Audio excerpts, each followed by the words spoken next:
Genuinely imagine what you would look like. Imagine where you would live. Imagine the car you would drive. Imagine how much your woman would respect you. Imagine the love you would see in her eyes when she looks at you with adoration like a king.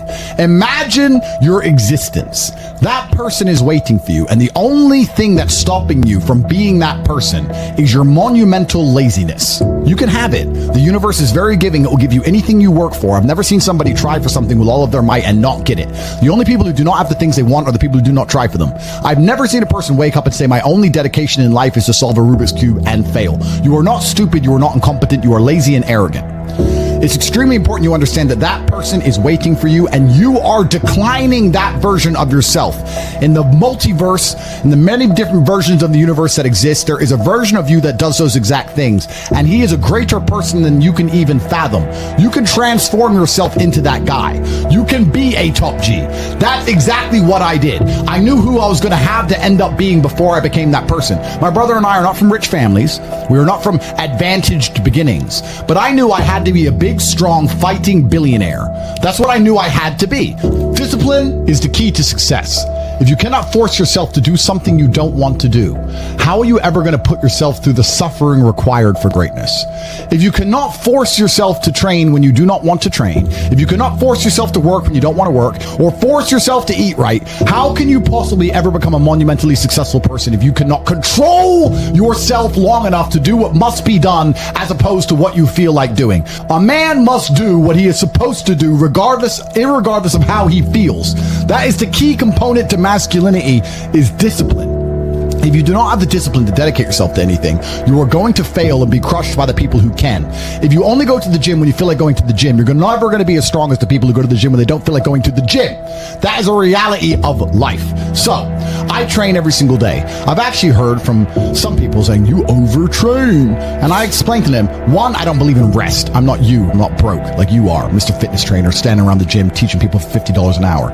I don't need to listen to you. Secondly, I don't train because I want to get bigger. I train every day because it is difficult to train every day. It hurts. I don't want to. I wake up and I'm busy. I have other things to do. I don't feel like doing it, so I force myself to do it 7 days a week, 365 days a year, so that I know I'm the kind of person who can do what he doesn't want to do when it needs to be done.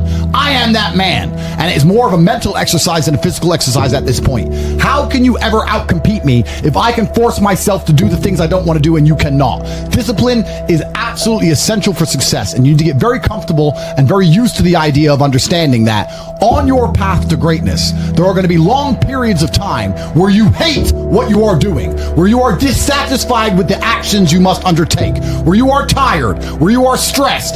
That is why it is difficult. That is why most people won't make it.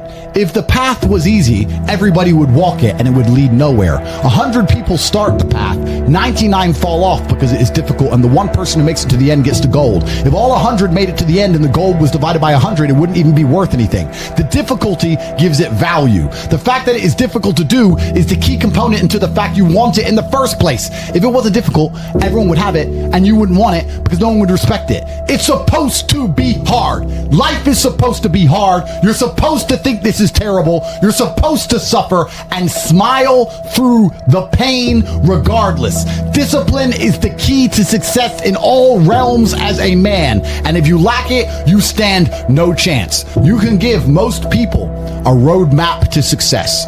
You can give them a Ferrari with a full tank of gas, and a lot of people still wouldn't make the destination because they would say the drive is too far away.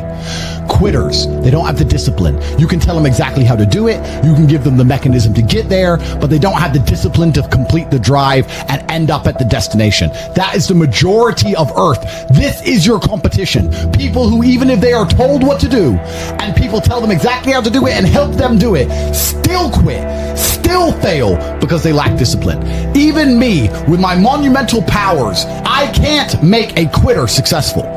It doesn't matter how good I am. It doesn't matter how easily I make it for them to succeed. It doesn't matter how compendious and concise and powerful the real world is. It doesn't matter how much I text them and motivate them, how many emergency meetings I do to try and talk to them and hype them up, how much motivation I give them. It doesn't matter what I do. If they are a quitter, guess what they're going to do? They're going to quit. No matter how simple the map is to read, no matter how fast a Ferrari is, somewhere along the drive, the sun's going to get in their eyes, meh, meh, and they're going to sit there and go, I don't like this is hard, and they're going to quit. Quitters are the number one type of people that nobody can help. If you're a quitter, I can't help you, life can't help you, God himself cannot help a quitter. So if you lack discipline, you lack the very basic building block to any type of success which exists on the planet. By every single metric which can be measured with science, you are going to stay a loser and a failure. So you need to pick the low-hanging fruit first. And the starting block to all of these things is your body. I believe you lift, stretch, move, improve your body, try and train MMA, learn how to fight, get stronger, get bigger muscles. It's a fast track to self-discipline, which will carry over into all other endeavors. And I would argue that is nearly impossible. In fact, how many people can say the gym saved their life? How many people do you know were depressed, started training, got in fantastic shape, and weren't depressed anymore? It is very easy. The low-hanging fruit is your body and upgrading your body. That is the easiest struggle, which is never going to backfire on you and never going to be a negative towards any other facet of your life. And when I look at men who are physical specimens, I think everyone naturally does this, but I'm going to openly say it. I respect them differently than I look at men who aren't.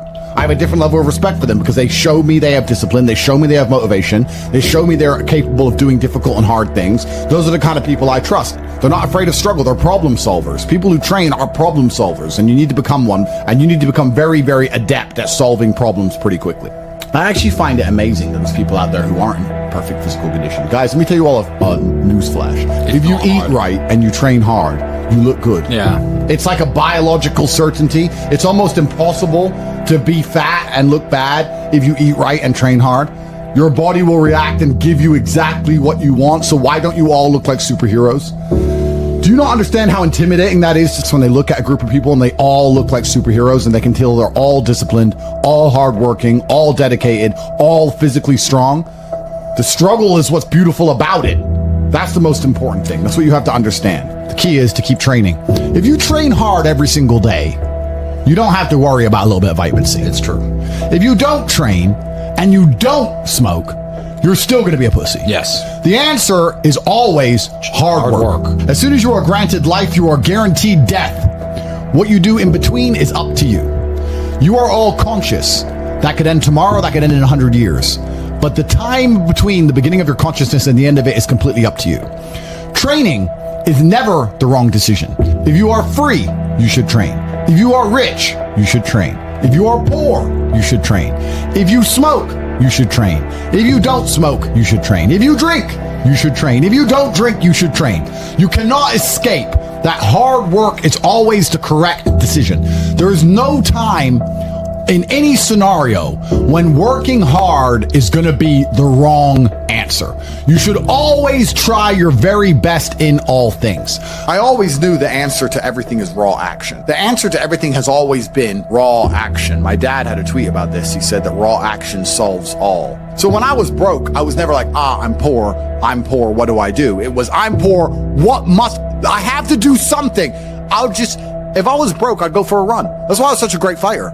If I was broke, I'd sit there and go, I'm actually poor. How do I make money? Dunno. Where can I get some cash? Dunno. What work can I do? Dunno. I'll just go for a run then. And I just go for a 3-mile run. You just have to say, well, I have to do something.